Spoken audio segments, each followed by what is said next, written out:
There was something screaming out in the darkness that night, and when I finally found what was making that sound, everything I thought I understood about the creatures living in these remote valleys was shattered completely. What began as the most brutal winter season of my entire career in wildlife management became something I still struggle to put into words, even after all these years have passed. I'd been working as a wildlife biologist for nearly 16 years when I accepted that winter assignment. The state needed someone to maintain the remote research station through the coldest months, monitoring the weather equipment and keeping records on animal activity in the area. The station had been set up years earlier to study elk migration patterns, but budget cuts meant they couldn't staff it full-time anymore. They needed a volunteer to overwinter there, someone who could handle months of isolation and harsh conditions. The compensation was decent, and honestly, I needed to get away from everything for a while. The research station was basic but functional. There was a main building with a wood-burning stove that served as the heating source, a cramped sleeping area off to one side, and a small kitchen setup with a gas-powered stove and a collection of canned goods that would last through the winter. The agency had installed a satellite communication system for emergencies. Plus, there was an old radio receiver that could pick up weather broadcasts when atmospheric conditions cooperated. The location was deep in the backcountry, nearly 50 miles from the nearest actual town, accessible only by a rough dirt road that became completely impassable once the heavy snows arrived. They would send in supplies by helicopter every 4 to 6 weeks, assuming the weather cooperated enough for flight. The solitude didn't bother me much. My relationship had ended badly the previous spring, and I had grown accustomed to spending time alone. The quiet in those mountain valleys was absolute and complete. There were no sounds of civilization, no rumble of cars on distant highways, no neighbors making noise, no constant ping of phone notifications. Just the whisper of wind through the evergreen branches, the occasional hoot of an owl hunting in the darkness, the distant howl of a coyote pack communicating across the ridges. The first several weeks went by without any problems. Each morning I would bundle up and make my rounds, checking the various monitoring stations scattered around the research area, recording data, noting any wildlife sightings. The rest of my time was spent maintaining the cabin, gathering and splitting firewood, reading through the small library of books previous researchers had left behind, preparing simple meals from my supplies. The evenings I spent sitting near the warmth of the stove, listening to the forest gradually settle into its winter rhythms. By the middle of December, snow had accumulated to nearly 4 feet in the low areas, with drifts piling much higher against any obstruction. Temperatures were plummeting steadily, dropping below zero on most nights. I had experienced plenty of severe winters during my career, so none of this was unexpected. I had made thorough preparations and had everything required to wait out whatever the weather brought. The major storm system arrived a few days before Christmas. The weather broadcast had been warning about it for nearly 3 days beforehand, describing it as an extreme winter event with life-threatening wind chills and potential whiteout conditions throughout the region. I spent those preparation days hauling in additional firewood, filling every available container with water in case the pipes froze, double-checking my food supplies and emergency equipment. The storm rolled in during the early hours of a Wednesday morning. Within 2 hours, the wind was screaming through the valleys, and snow was falling so thick and heavy that I could barely see the edge of the tree line from the cabin windows. The temperature plunged to 25 below zero, then 30 below. The wind gusts were powerful enough to make the entire cabin structure shudder and creak. I stayed inside and focused on keeping the fire burning strong. Every few hours, I would peer out through the frost-covered windows, but there was nothing to observe except an endless wall of white. The blizzard continued with that intensity for 3 full days. Snow accumulated against the cabin walls in massive drifts, some reaching heights of 7 or 8 feet. The world had become nothing but howling wind and swirling white. On the 4th day, the wind finally began to diminish. Snow continued falling, but more gently now, no longer driven horizontal by the gale. I could actually make out the shapes of nearby trees again, dark silhouettes visible through the steady curtain of descending flakes. The temperature remained dangerously cold, hovering around 20 below. That night, after the worst of the storm had finally passed, I was huddled near the stove, working my way through an old mystery novel, when I heard something from outside the cabin walls. My first assumption was that it was just residual wind gusts, or perhaps the sound of an overloaded branch finally snapping under accumulated snow weight. But then the sound came again, and it was clearly neither of those things. It was some kind of scream, not entirely human-sounding, but not exactly like any animal I could identify either. The pitch was high and desperate, emerging from somewhere out in the frozen forest. The sound would stop for a minute or two, then begin again. Each repetition seemed weaker than the last. I sat there in the dim light of the cabin, straining to listen, trying to convince myself it was just a coyote in distress, or maybe a wounded deer making its final protests against the cold. But something about that particular sound unsettled me deeply. There was a quality to it that I couldn't quite categorize, something that reminded me uncomfortably of a young child wailing in fear. The screaming continued for perhaps 25 minutes, growing fainter and more sporadic with each occurrence. Eventually, I couldn't make myself ignore it any longer. Something out there in that frozen darkness was suffering, possibly dying. And even though venturing into the forest under these conditions was extremely dangerous, even potentially suicidal, I found myself unable to simply sit in the warmth, doing nothing, while a creature died within earshot. I pulled on every piece of cold weather gear I owned, grabbed the most powerful flashlight from my equipment, and pushed open the cabin door. The cold struck me like a physical assault, an immediate and profound reminder of just how lethal that environment was. The moisture in my breath crystallized almost instantly, forming ice in my hair and on my eyelashes. The snow had drifted so deeply that movement was incredibly difficult. The screaming was coming from roughly the northeast, toward the dense old-growth timber that covered the valley slopes. I began forcing my way through drifts that reached above my waist in places, following that sound of distress. The forest around me was unnaturally silent except for that desperate screaming. No wind rustled the branches now, no nightbirds called, just that terrible sound of something suffering. I had struggled perhaps 200 yards through the snow when my flashlight beam swept across something unusual ahead of me. Initially, my mind registered it as a dark boulder or perhaps a section of fallen tree trunk, but then it shifted slightly and the screaming intensified. I pushed closer, my pulse hammering in my temples. What my flashlight revealed in that pool of white light made me freeze completely in my tracks. It was small, roughly the size of a human child of 5 or 6 years, covered entirely in thick, dark fur that had become matted and crusted with ice and frozen snow. The creature was huddled into a tight ball at the base of an enormous old pine tree, shaking with violent tremors. Even through the layer of accumulated snow, I could tell this was something I had never encountered before in all my years studying wildlife. The face was partially human in its features, partially something else entirely, something more primitive. The hands were oversized for the body, with elongated fingers that were clutching desperately at the creature's own shaking form. A young Sasquatch looked up at me with enormous dark eyes that held both terror and a strange sort of desperate hope. The screaming stopped immediately. The creature just stared at me, either too exhausted or too frightened to make any further sound.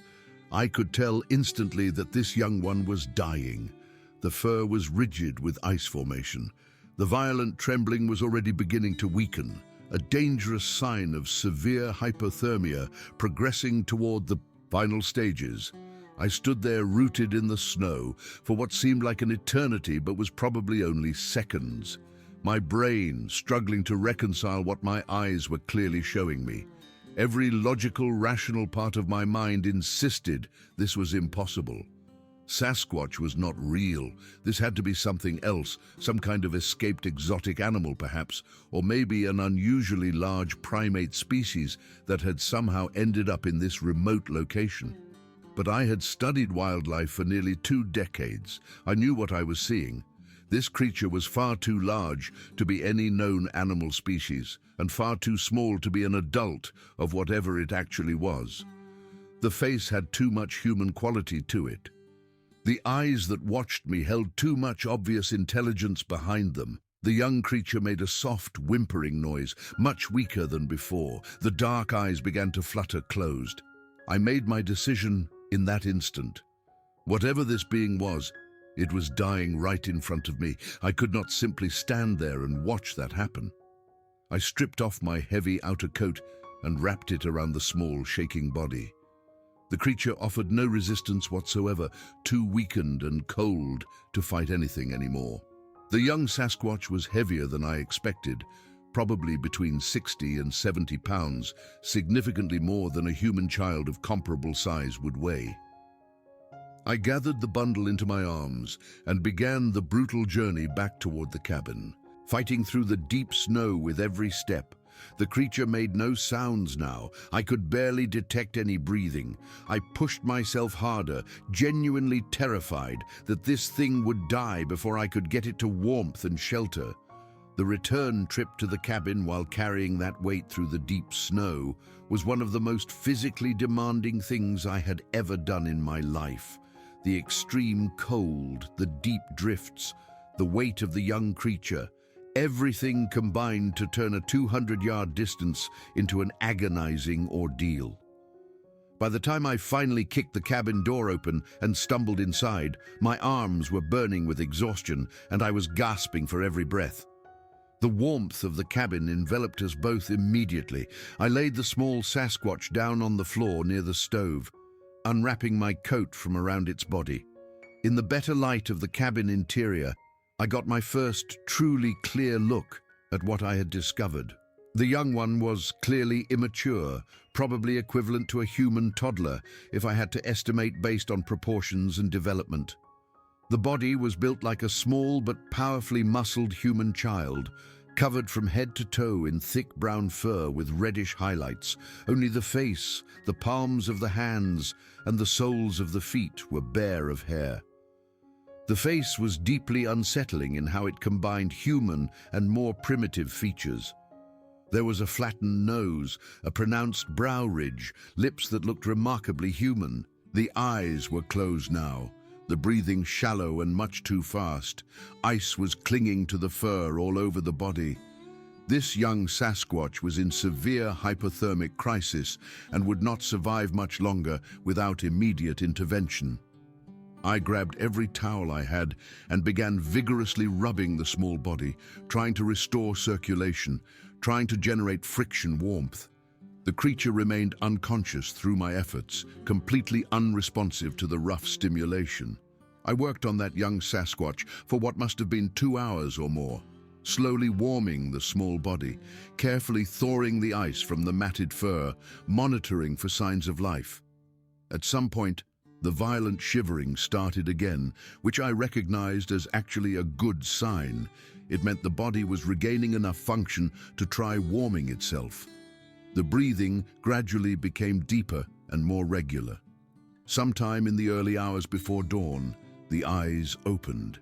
Those enormous dark eyes looked up at me with confusion and fear, but also with something else underneath, something that might have been recognition of help received. The young Sasquatch made a soft sound, not the desperate screaming from before, more like a questioning murmur. Then the eyes closed again and the creature slipped into what seemed like natural sleep rather than unconscious collapse. I sat back against the cabin wall, utterly exhausted, looking at this impossible being sleeping on my floor. My mind kept trying to reject what I was seeing, kept insisting there had to be some rational explanation. But there was no rational explanation. I had a young Sasquatch in my research station, alive, because I had gone out into a deadly blizzard and brought it back. When morning finally arrived and grey light began filtering through the frost-covered windows, the young Sasquatch was still sleeping near the stove. I could see the slow rise and fall of breathing, could hear occasional soft sounds that might have been dreams. In the daylight, the fur was more clearly visible, a rich chocolate brown with those reddish highlights, thick and dense like the pelt of a bear, but somehow different in texture. I realized I was going to have to figure out what to do next. I couldn't just release this young creature back into the frozen forest. It would die within hours. But I also couldn't exactly call for a helicopter evacuation and explain that I needed to transport a baby Sasquatch to a veterinary facility. Nobody would believe me, and even if they did, the consequences for this creature and potentially its entire species would be severe. For the moment, I decided to focus on the immediate necessities. Whatever this young Sasquatch was, it would need food and water when it woke up. I had no idea what its species ate, but I figured starting with basic provisions and watching for reactions would be a reasonable approach. The young one woke up around midday. The eyes opened and immediately focused on me with an intensity that was almost unnerving. For a long moment, neither of us moved. The young Sasquatch was pressed back against the wall near the stove, clearly frightened but too weak to attempt any kind of escape or defense. I moved slowly and deliberately, keeping my body language as non-threatening as possible. I had a bowl of water ready, and I slid it across the floor toward the creature without getting too close. The young Sasquatch watched the bowl approach with obvious suspicion, then looked back at me with those penetrating dark eyes. Eventually, thirst overcame fear. The young creature reached out cautiously, grabbed the bowl with those large hands, and drank deeply. Water spilled down through the fur around the mouth, but the young Sasquatch kept drinking until the bowl was empty. When finished, the creature set the bowl down and looked at me again, the expression somewhat less fearful now. Over the next several days, a very gradual trust began to develop between us. I offered food in small amounts, trying various items from my supplies to see what the young Sasquatch would accept. Fresh fruit was received enthusiastically, as were nuts and certain vegetables. Meat was also eaten readily. Anything heavily processed or artificial was rejected after a single suspicious sniff. The young one remained very cautious around me for that first week, always keeping distance between us, always watching me with those intelligent dark eyes. But the creature was clearly recognizing that I meant no harm, that I was providing food and warmth and safety. Sometimes I would catch the young Sasquatch studying me with what seemed like curiosity, as though trying to figure out what kind of strange being I was. By the end of the first week, the young one had recovered enough strength to move around the cabin. I watched with fascination as the creature explored the small space, touching things with those long fingers, examining objects with obvious interest. The young Sasquatch was clearly intelligent, displaying problem-solving abilities that went far beyond simple animal behavior. When I accidentally left a cabinet open that contained food supplies, the young one figured out within minutes how to open other cabinets and began systematically investigating their contents. Communication began to develop gradually. The young Sasquatch made a variety of sounds, from low rumbling vocalizations to high-pitched chirps and clicks. I started to recognize patterns, certain sounds that seemed to express hunger, others that might indicate contentment or curiosity or alarm. I began responding to these vocalizations, and the young one quickly picked up on the fact that I was trying to communicate back. Names were an interesting challenge. I needed something to call this creature, some way of thinking about the young Sasquatch other than just the creature or it. But I had no way of knowing if this species even used individual names. I settled on calling the young one Little One in my own thoughts and speech, which seemed neutral enough.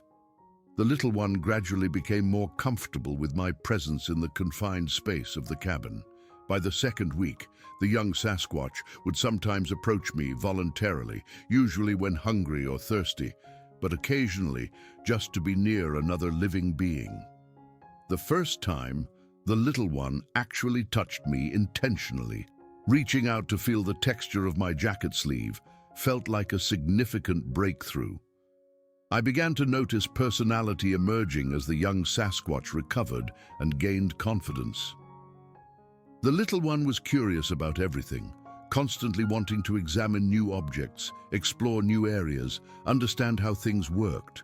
There was playfulness too, moments when the young creature would toss objects around or make games out of simple activities. And there was affection, tentative at first, but growing stronger, displayed through proximity and soft vocalizations and eventually physical contact. The days began to blend together as our strange cohabitation continued.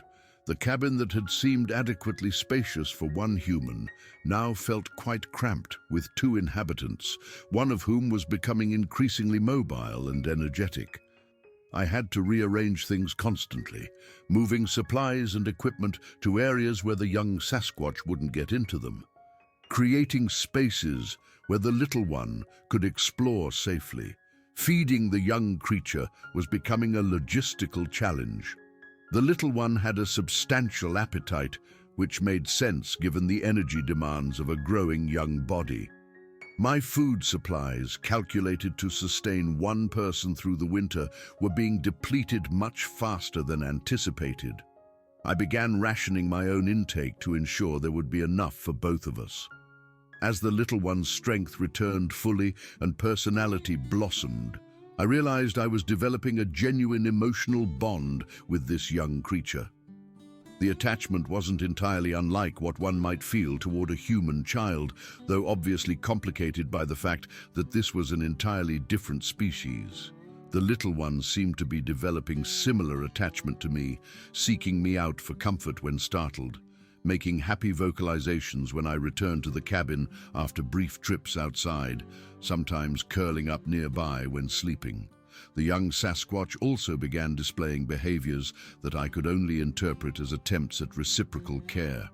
When I got a minor cut while preparing food, the little one became visibly distressed and kept trying to examine my injured hand.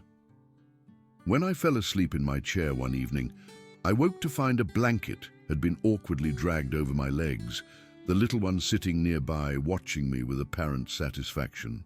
One of the most remarkable developments was the young Sasquatch's rapid learning ability. I had started unconsciously naming objects as I used them, saying things like water or fire or food out loud, without really thinking about it.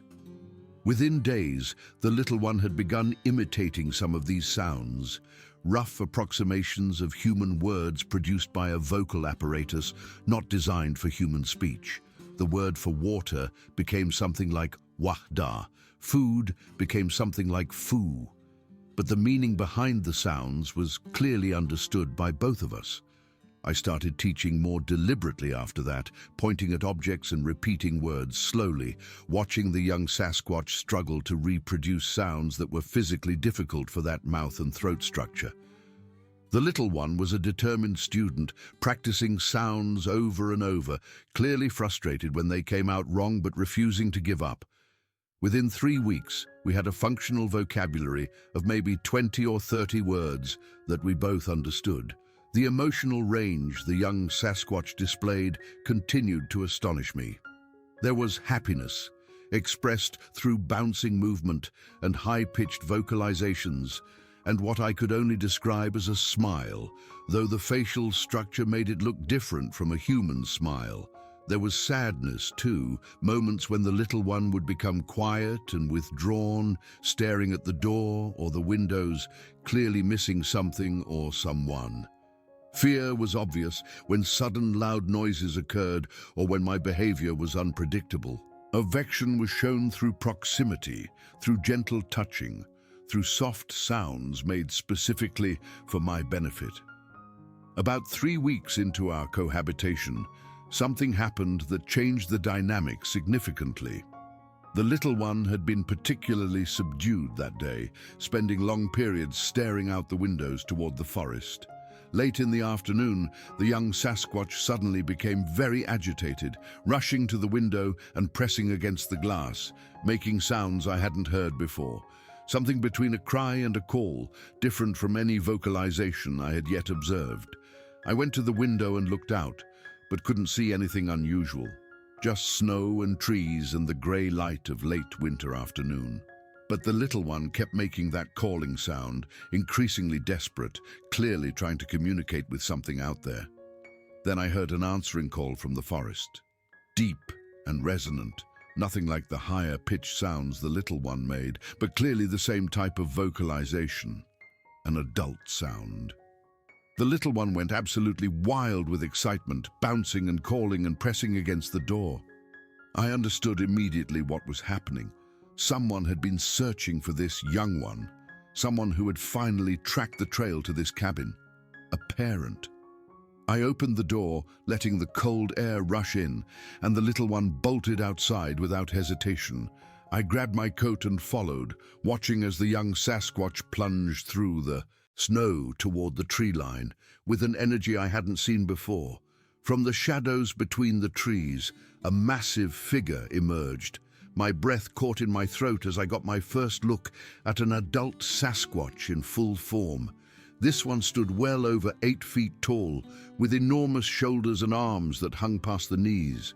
The fur was darker than the little one's, almost black with just hints of brown. The face was broader, more heavily structured, with eyes that held ancient intelligence and assessed me with an intensity that made me feel thoroughly examined down to my core. The little one reached the large Sasquatch and was immediately swept up in an embrace. The sounds they made together were like nothing I can adequately describe, something between crying and singing, communication that carried profound emotion, even though I couldn't understand the specific meaning. The large Sasquatch held the little one tightly, checking for injuries, smelling, touching, clearly verifying that the young one was alive and well. Then those dark eyes turned to look at me, standing in the doorway of my cabin, and I felt a chill that had nothing to do with the cold air. What would this creature do now? I had taken the little one into my home, handled the young creature, fed and touched and bonded with a child that belonged to this imposing being. Would that be seen as help or as harm? The large Sasquatch set the little one down in the snow and began walking toward me. The stride was powerful and deliberate, covering ground with a speed that was somewhat alarming. I forced myself to stand still, not to retreat into the cabin, though every instinct was screaming at me to put a solid door between myself and this approaching creature. The adult Sasquatch stopped about 10 feet from where I stood. For a long moment, we just looked at each other. I could see now that this was clearly the little one's father, based on something about the features, some familial resemblance that translated across species lines. His eyes moved from me to the cabin behind me, to the smoke rising from the chimney, to the supplies visible through the open door. The little one had followed, and now stood between us, looking back and forth, making soft sounds that seemed intended to communicate something to the father. The adult listened, occasionally making low sounds in response, the dark eyes never leaving me for long. Then the father did something I did not expect. He reached out one enormous hand and placed it flat against my chest, just above my heart. The touch was firm but not threatening, warm despite the cold air, and held there for several seconds. Then he withdrew the hand and made a sound, deep and resonant, that carried unmistakable meaning even without understanding the words. Gratitude. Thanks. The little one was tugging at the father's fur, clearly eager to show him something. They walked toward the cabin together, and I stepped aside as the massive father ducked through the doorway to look at the interior space. I watched as the little one pointed out various things, making explanatory sounds, essentially giving a tour. The father examined everything carefully, sometimes making sounds that might have been questions, clearly trying to understand what had happened here over the past weeks. When the tour was finished, the father emerged from the cabin and stood looking at me again. He made several deliberate sounds, pausing between them as though trying to ensure I understood. I didn't understand the specific meaning, but the tone and the context suggested he was trying to communicate something important. The little one came to stand beside me and tugged at my hand. The young Sasquatch looked up at me with those dark eyes I had come to know so well over the past weeks, and made sounds that included some of the words we had developed together. Sounds that seemed to mean come and family and safe. I realized they wanted me to go with them, to meet the rest of the family perhaps, to be shown their world in return for showing mine. Part of me recoiled from the idea. Fear of the unknown, fear of these powerful creatures, awareness of how vulnerable I would be in their environment. But a larger part was overwhelmed with curiosity and with something else, a sense of connection that made refusal feel impossible. I bundled up in my warmest gear, secured the cabin as best I could, and followed the two Sasquatches into the forest. The journey through the snow was challenging for me, but seemed effortless for my companions. The father broke trail ahead, his massive body plowing through drifts that came up to my waist. The little one stayed close to me, occasionally reaching out to steady me when I struggled, making encouraging sounds. We traveled for maybe an hour, going deeper into the backcountry than I had ever ventured, into areas where the forest was old and untouched, where the trees were centuries-old giants and the snow lay undisturbed by any human presence. The place they eventually brought me to was a kind of natural shelter, formed where several enormous fallen trees had created an enclosed space covered by accumulated snow and debris until it was essentially invisible from any distance.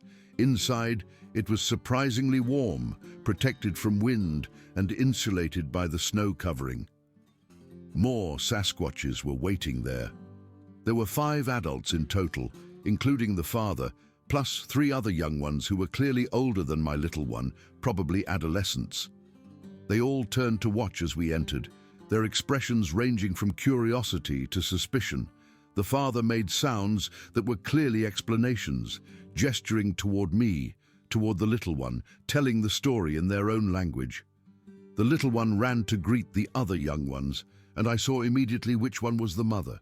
She was slightly smaller than the father, but still enormously larger than me, with fur that had more reddish tones and a face that held the same basic features as the little one. Her eyes locked onto mine with an intensity that made the father's scrutiny seem casual by comparison. This was a mother who had lost a child and now found it again, and I was the stranger who had held that child through the intervening time. She approached me slowly, her gaze never wavering. The other adults watched in tense silence. The little one had stopped playing and was watching too, making soft, anxious sounds. The mother stopped directly in front of me and stood there for a long moment, her dark eyes searching my face, reading things in my expression and posture that I couldn't begin to hide. Then she reached out and touched my face, her leathery palm surprisingly gentle against my cold cheek. She made a sound, low and emotional, and I saw something glistening in her dark eyes. Tears, or something very like them. She was crying. She pulled me into an embrace so suddenly I had no time to react. Her arms wrapped around me, enormous and powerful but incredibly careful, and she held me against her chest while making sounds that needed no translation. Relief, gratitude, overwhelming emotional release. I found myself crying too, all the tension and strangeness of the past weeks somehow coming to a head in that moment. When she finally released me, something had fundamentally shifted in how the group regarded me. I was no longer a stranger, no longer a potential threat. I had been accepted, Over the following days, I was treated as something between a guest and a member of the family. They fed me, sharing their food stores, which consisted of dried meat, roots, nuts, and various preserved plant materials. They made space for me to sleep in the warm shelter, surrounded by massive furry bodies that radiated heat. They included me in their activities as much as my limited physical capabilities allowed. I began to understand their social structure during this time. The group was an extended family unit led by the eldest adult, the little one's grandfather, as I came to understand it. Decisions were made collectively through lengthy discussions conducted in their vocal language, with everyone having input. The young were cared for by all the adults, though biological parents maintained the strongest bonds. There was clear affection between members, expressed through grooming, through physical contact, through vocalizations that sounded almost like singing. Their intelligence was staggering. This was not simply animal behavior I was observing. These were beings with culture, with tradition, with emotional complexity that rivaled or exceeded human levels. They made tools, simple but effective implements for digging, for processing food, for various tasks. They had what seemed to be ceremonial practices, gatherings where sounds and movements followed patterns too regular to be coincidental. They clearly communicated complex ideas to each other, holding discussions and debates that could go on for hours. The grandfather was particularly remarkable. This ancient being, clearly the eldest by a significant margin based on the grey that streaked the dark fur and the weathered quality of the face, held a position of obvious respect. When the grandfather spoke, others listened. Decisions seemed to require the grandfather's approval, and the grandfather took a particular interest in me. Over several evenings, the grandfather would sit with me in the shelter, studying me, occasionally making sounds that seemed to be questions. I would respond as best I could, using the limited vocabulary the little one and I had developed, supplemented with gestures and demonstrations. The grandfather was patient, taking time to understand what I was trying to communicate, sometimes making sounds that the little one would then translate into our shared vocabulary. Through these sessions, I learned fragments of their history and understanding. The grandfather had seen humans before, many times over a very long life. Some of those encounters had been peaceful, others had not. Their kind had learned to avoid humans, to stay hidden, to never reveal themselves unless absolutely necessary. They understood that discovery would bring destruction, that human curiosity and fear would combine into a force that would end their way of life. But the grandfather also understood that I was different. By saving the little one, by caring for a creature that was not my own kind, I had demonstrated something that the grandfather clearly valued. Not all humans were dangerous, the grandfather seemed to suggest through gestures and expressions. Some could be trusted. Some had the capacity for connection across the boundaries of species. The father also spent time with me, though in a different way. Where the grandfather was philosophical and patient, the father was practical. He showed me things about survival in these mountains that I had never known despite my years of professional wilderness work. Which plants could be eaten in winter, how to find water sources under ice, how to read weather patterns in the movement of clouds, and the behavior of birds. This knowledge had been accumulated over generations, passed down through their kind for longer than human civilization had existed. The mother remained grateful and warm toward me, though her attention was primarily focused on the little one, understandably. She seemed determined to never let the young one out of sight again, but she would sometimes bring me food specifically, choosing items she seemed to think I would enjoy, watching with satisfaction when I ate them. It was maternal care extended to a strange guest, and I was touched by her thoughtfulness. The other young Sasquatches were curious about me in the boundless way of young creatures everywhere. They would approach cautiously, examine me, sometimes try to engage me in their play. The little one served as a bridge, apparently explaining to the others that I was safe, that I was a friend. Over time, the others became comfortable with my presence, including me in their activities, teaching me their games. When I eventually had to return to my cabin, it was with great reluctance. My food supplies there needed to be checked, the weather equipment needed to be read, and I couldn't simply abandon my responsibilities indefinitely. The little one was distressed when I prepared to leave, making sounds of protest, clinging to my leg. But the father gently explained something to the young one, and eventually the little one accepted that I would return. The father escorted me back to the cabin through the dark forest, moving through terrain that seemed impossible for me to navigate alone. When we reached the edge of the clearing where the cabin stood, he stopped and made sounds that I interpreted as both farewell and promise. I would be watched over. They would know if I needed help. I was part of their awareness now. Back at the cabin, alone for the first time in weeks, everything felt different. The silence was more profound, the isolation more complete. But it was also more manageable, because I knew now that I wasn't truly alone.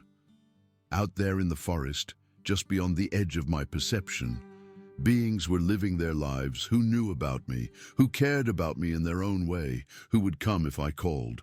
The following weeks established a new pattern. I would receive visits, sometimes from the father coming alone to check on me, sometimes from the little one, accompanied by an adult chaperone.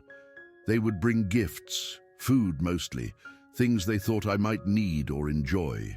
Cuts of meat, dried fruit, bundles of useful plants. In return, I would share what I had that might interest them, small tools and objects that they examined with fascination. The little one's visits were particularly precious.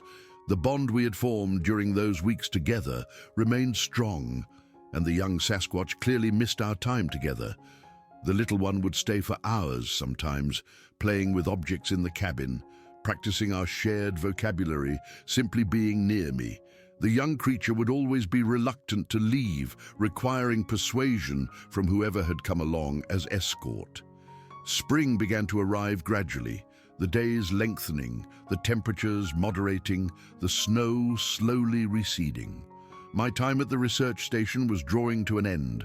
Soon the access road would be passable again, and my replacement would arrive to take over the monitoring duties.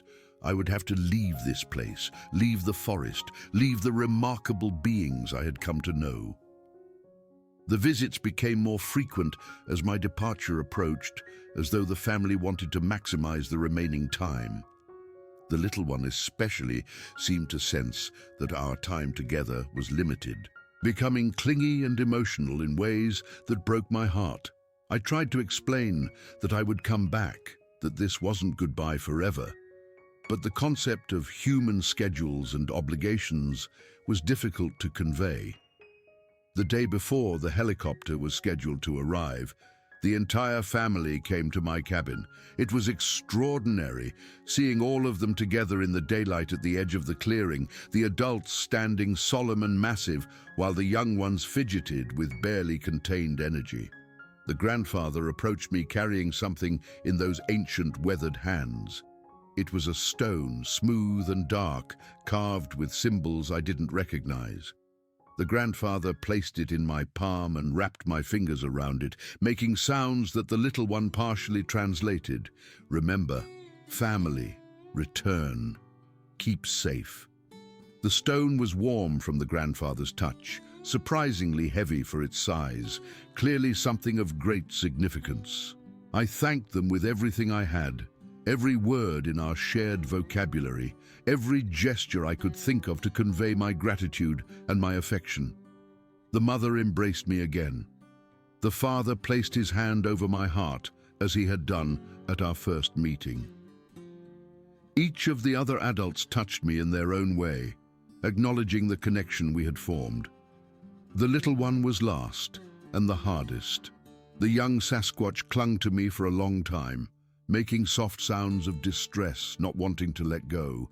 I held the little one close and whispered promises I hoped I could keep. I would come back. I would not forget. The bond we had formed would not be broken by distance or time. When I finally released the little one into the mother's waiting arms, the young creature looked at me with those dark eyes that I had come to love and made a sound that might have been my name, or as close to it as that vocal apparatus could produce. Then the family turned as one and walked back into the forest, disappearing between the trees like ghosts, like they had never been there at all. The helicopter arrived the next morning.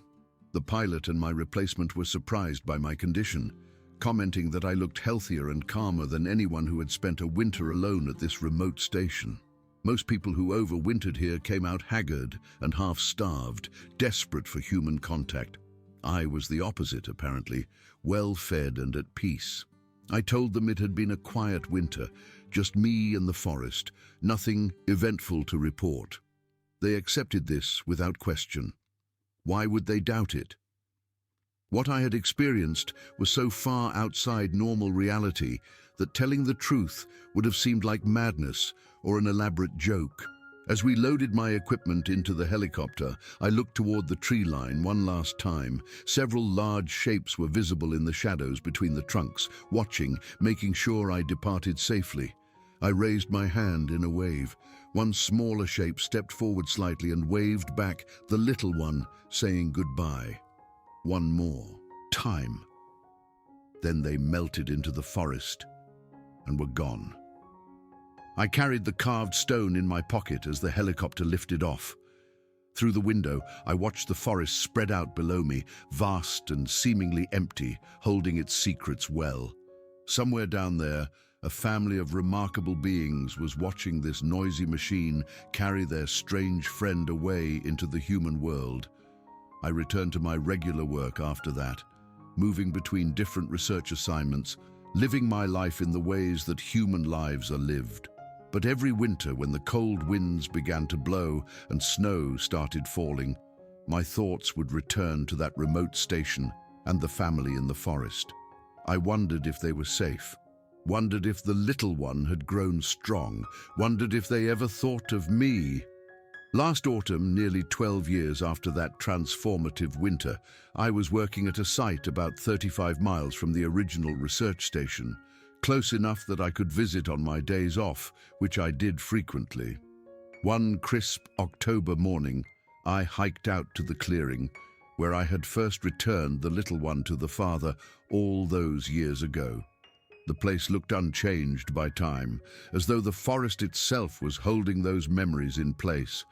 I stood in the clearing, remembering everything, lost in thoughts of the past, when I heard a sound from the trees. A low, rumbling call that I recognized instantly, though I hadn't heard it in over a decade.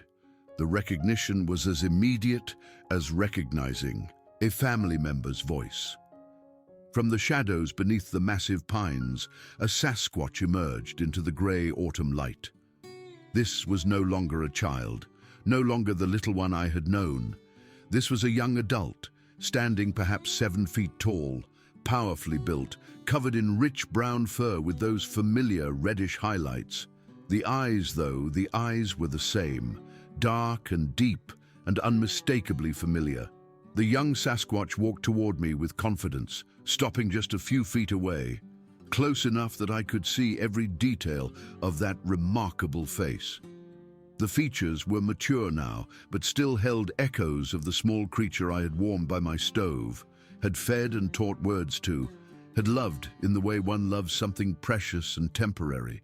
Then the Sasquatch did something that made tears spring immediately to my eyes. One large hand reached into the fur and withdrew a small carved stone, similar to but different from the one I still carried. The stone was held out to me, offered with a gesture I recognized, the same gesture the grandfather had used all those years ago. I took the stone with trembling hands. It was warm and smooth, carved with careful symbols, a gift, a continuation of connection, a way of saying that memory had persisted across the years. I reached into my own pocket and withdrew the original stone I had been given, the one I had carried with me through all the intervening time. When I held it up, the Sasquatch's eyes widened visibly. A soft sound of surprise and joy emerged, recognition that I had kept the gift, that I had remembered, that the bond remained unbroken despite time and distance. We stood there in the clearing for a long while, two beings from different worlds, connected by a winter of extremity and care, by a moment of compassion that had rippled outward through years and lives. The silence between us was not empty but full, communicating things that words could never capture. Eventually, the Sasquatch turned to go, moving toward the forest with that familiar, powerful grace. But before disappearing into the trees, my former little one looked back and raised one large hand. I raised mine in return, mirroring the gesture, holding it there as the Sasquatch vanished between the trunks like mist dissolving in morning light.